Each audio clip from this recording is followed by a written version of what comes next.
So today's topic is a very important one. It has a lot of tentacles to it. And so therefore it's going to take us a couple of days. And that is Ketiva u'mechika b'Shabbat, writing and erasing on Shabbat.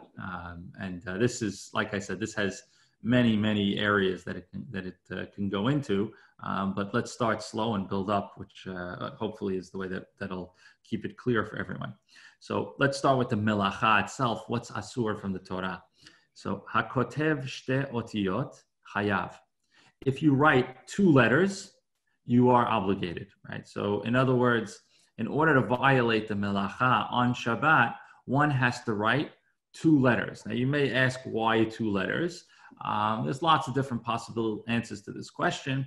The most basic one is that where was the writing done in the Mishkan? All the melachot are learned from the Mishkan. So where was the writing done in the Mishkan? What do you need to write to build a Mishkan? You don't need to write anything. Well, there was one spot where there was actually writing. You may be familiar that the Mishkan was kind of like an erector set, for those knowing the metaphor, or the analogy.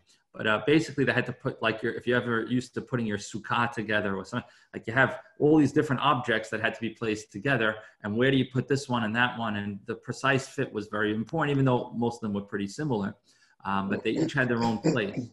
So what in order to know the location of each beam that would be in the Mishkan, they would write letters on the base of the beam, and there were enough beams that you needed to use two letters in order to identify. So there would be beam Aleph Bet, right? Or Aleph Aleph, Aleph Gimal, Aleph Daled, and so on and so forth.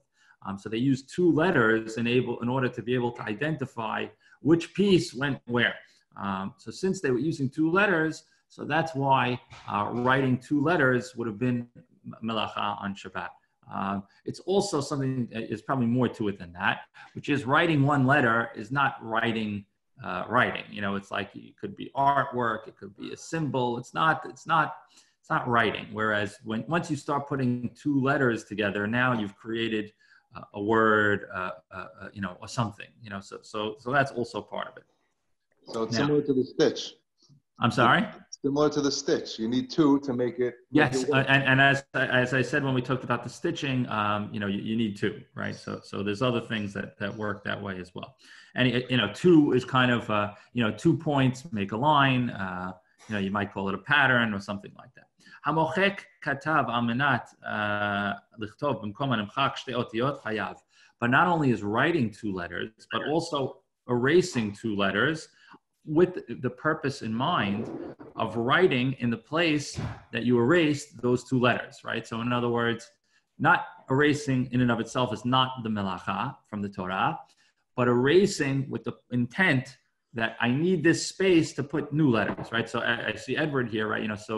So in the Sefer Torah, for example, right, if there's a mistake in a spot, sometimes they have to erase a good space of stuff in order to fit in. If there was a missing letter, you have to erase the letter before and the letter after in order to squeeze in the three, right? So you can't erase one letter in order to put two letters in, for example, if you would have to do that. Right? I know on our computers, you just put the cursor there and it figures it out for you, but on actual paper, right, if you've ever written a word, right, if you ever did editing on a document, you got to put those arrow on the top because you can't squeeze it in. But if you're doing it in the Sefer Torah, you have to erase 2 or 3 letters. So that's what would be asur from the Torah also. So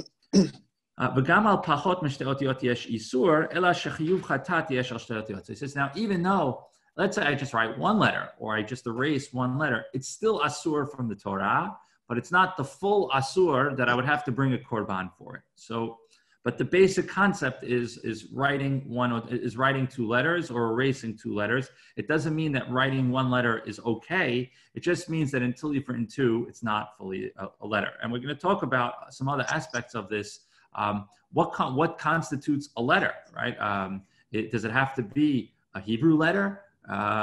What about an English letter? Or what about something else? What if I'm just doodling and so we're going to try and get to as many of those types of things as we can over the next couple of days.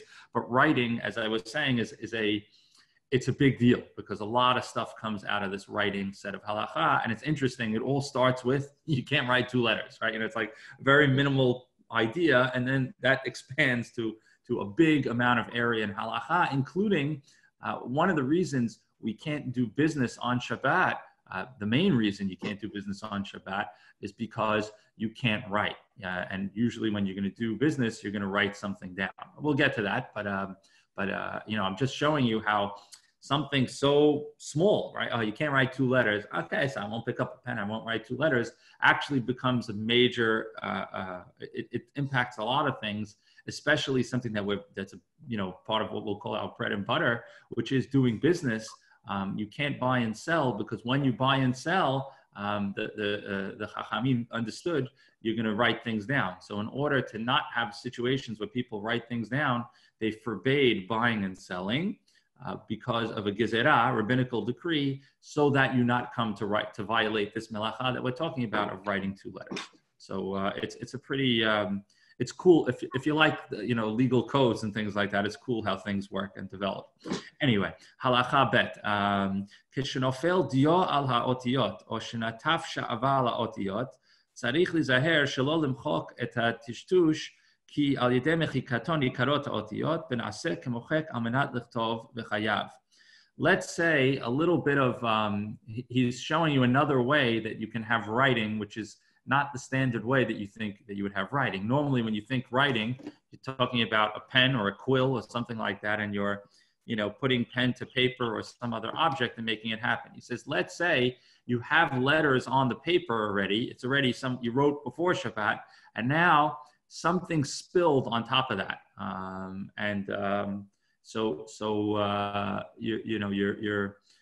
You have now ink or wax or something, covering on top of letters that are written. He says, if you erase that coating over the letters and now the letters are revealed, he says that could be writing as well. So he doesn't say it here. I don't remember him saying it here, but I think under that category, you might talk about not that you should be doing this anyway, but like lotto scratch off type things. Where that would be considered writing as well, because you look at the paper beforehand and you don't see any writing, and then you scratch it, which doesn't seem like it's writing, but since you're revealing these 2 letters or more, then that might be something that's considered writing. I don't see the intention for blotting out. If you have any intention of writing, when you're blotting it out, I don't see an intention. You don't want to. What do you want to do by blotting it out? Writing. Sometimes we underneath with the blotting. Right. It may not be the intention when you blotted it in the first place, but when you uncover it, then you might be writing. Because you're bringing into creation, so to speak, these 2 letters. So you don't need kavanah, then you're saying I mean, again, as we talked about, was it yesterday or 2 days ago about the concept of kavanah? I know we talked about it earlier this week. So not having kavanah in and of itself doesn't usually get you out of the problem. You actually have to have the 2 parts, not only the non-kavanah, but also that it's not necessarily going to happen. If you remember, we talked about the psik reshe, you cut the chicken's head off. That idea. Okay. Let's go a little bit further. So halacha gimal. Im nimtza sha'ava al otiyot sefer Torah b'Shabbat. So Edward, I don't know if you've ever seen this happen before, right? But he says if some wax or something falls on the letters of the Torah on Shabbat, he says if you could see through the wax, you could continue reading the Torah, no problem, see through the wax. But he said if the letter is covered and you can't see through the wax, Yesh lotzi sefer Torah acher v'likmor hakriya. You have to take out another Torah and finish with the other Torah. Edward, you ever see that happen? I never heard of that. No, but sometimes you see like a hair, and you just wipe it. It just wipe it, and it goes away. It looks like the book, but it's not the book because when you wipe it, it goes away. So that's interesting. So I wonder, we're certainly not, I don't think that's a problem because you could see the letter and it's there. And so you're not really correcting anything or fixing anything. So I don't think that's a problem. It looks like a peel of the clef, maybe sometimes. Right. And I see it. I try, like, just wipe it and it goes away. Before, like, when you see it, you think it's davuk, but it's not. Right. It's not Right. just a peel of the cloth. Right. So what Edward's describing, which is an issue, and if you're ever buying a Sefer Torah, Edward could tell you a lot about this. But one of the things to look for in a good Sefer Torah is appropriate spacing between the letters. One of the things that we've had, be a big problem in the past is sometimes when the sofer writes a Sefer Torah, he kind of jams the letters together in order to make space or whatever, that's his handwriting, whatever it may be. And what happens with a lot of the Sifrei Torah where the letters are tight together is they start touching, either because the sofer wasn't careful, or sometimes the ink tends to bleed together over time. And that's a big problem because now you're not looking at, the letters aren't the letters. Now it's the letters joined together create other letters. So it's a big issue. I know Edward, to his credit, has spent, I can't say how many hours looking at our Sifrei Torah. Edward has spent, for sure, hundreds, but that may be greatly underestimating how many hours Edward has spent looking at our Sifrei Torah.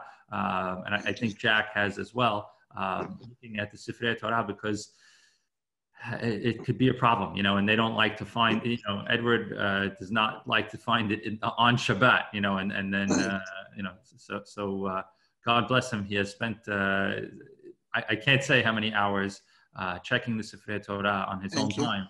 And Baruch Hashem, we're blessed to have Edward for a lot of reasons. Everyone knows that, but for the ways that you don't see behind the scenes include checking the Sifrei Torah before we use them.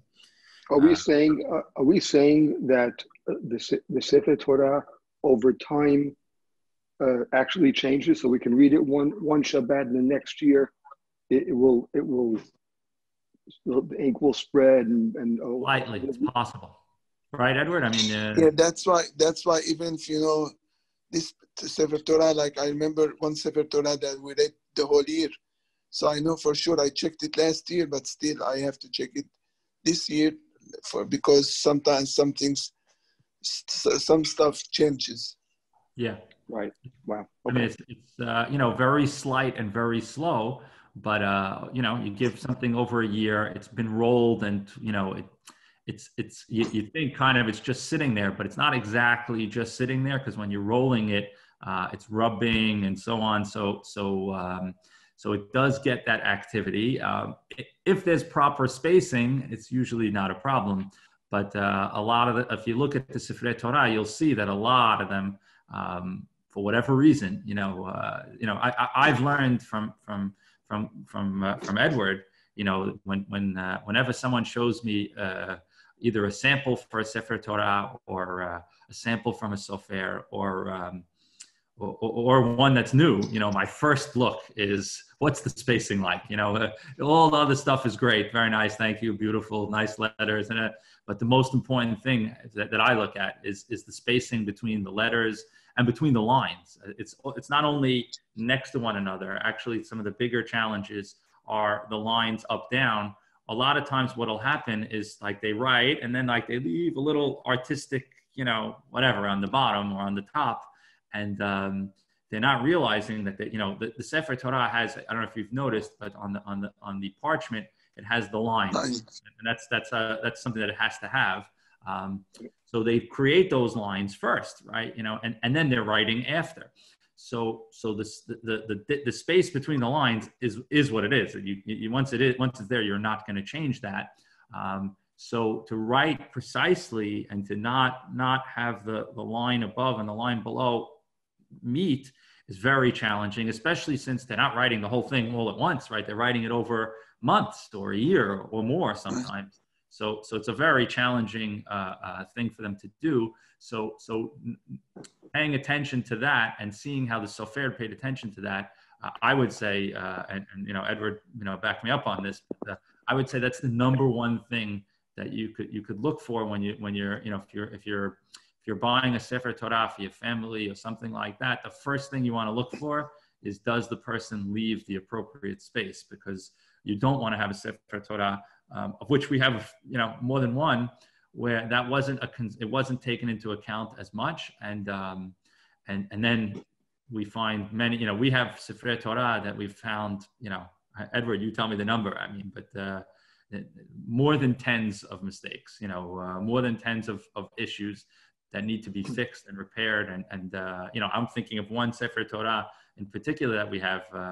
That Edward, how many times do we do it and run it through the computer? And if you're ever thinking about buying a Sefer Torah, I know that's not our topic for today, but it goes into that, is that one of the most important, if not the most important thing from just a practical standpoint is the spacing done appropriately? Does the sofer take that into account? Because that speaks to the usage and the ability for us to use the Sefer Torah. Yeah, like you said, Rabbi, spacing has to be like the same, consistent, like not too much and not too big space between the letters. Has to be exactly consistent. Yeah, 100%. Like you said, Rabbi, exactly right. Thank you. Well, I learned from you, so I hope I get it right. Anyway, let's do one more. Let's do one more halacha. Sefer shekotvim al chudei dapav otiyot o tziyurim mutar lefotcho l'sogro b'Shabbat. Says sometimes on the side of the book, right?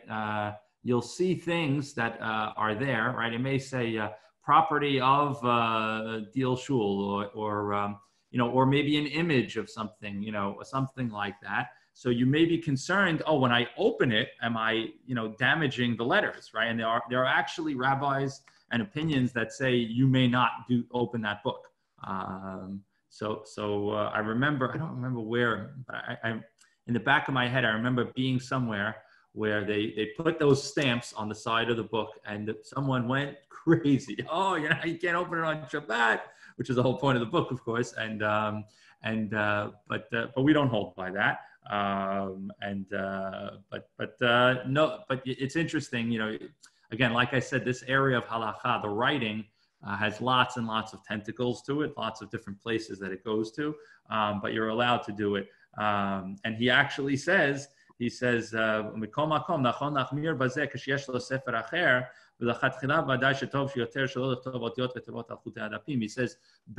he says he recommends not to put writing on the sides of the pages because not everyone agrees with what we just said. So even though Rabbi Ovadia Yosef and the Hida and other great rabbis say it's not a problem, there are definitely rabbis that say it is a problem.